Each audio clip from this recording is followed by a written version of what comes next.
आम अंचल क्रमागत भाव 365 दिन वर्षर विभिन्न समय साहित्य चर्चा एक गोटे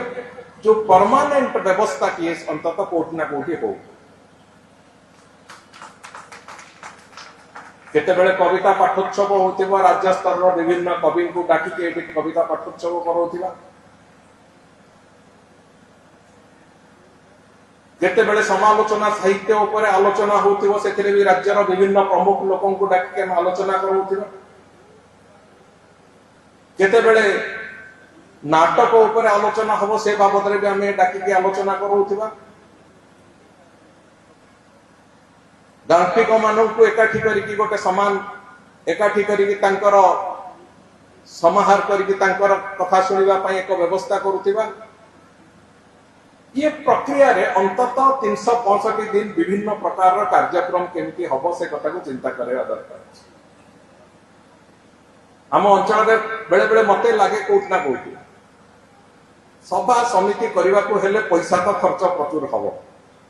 ताकू केमिति गोटे साहित्य संसद करिवो ताकू आखि आगे रखिकी आ गोटे काम एबे आमे आरंभ करिचु जोथिरे कि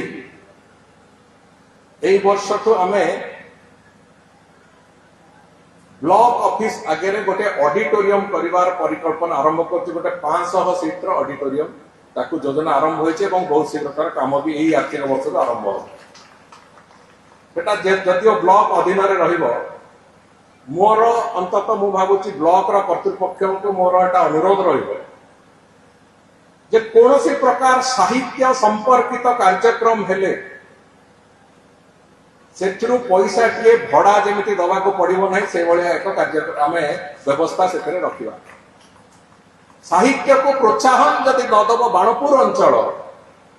ताले ओडिसा रे अन्य अंचल मानकर साहित्य प्रोत्साहन दबो कि तो थरे कोठी ना कोठी बिना खर्च रे हमको केवल आम अतिथि मानकर जीवा आसीबा को नै कि आमे जदि एक कथा को करि परिबा ताहले जो आमे भावना रखुचे कि वर्ष सारा अंततः 20टा कि 25टा कि 30टा साहित्य सभा आम अंचल रे करि परिबा से कथा हेई परिबा।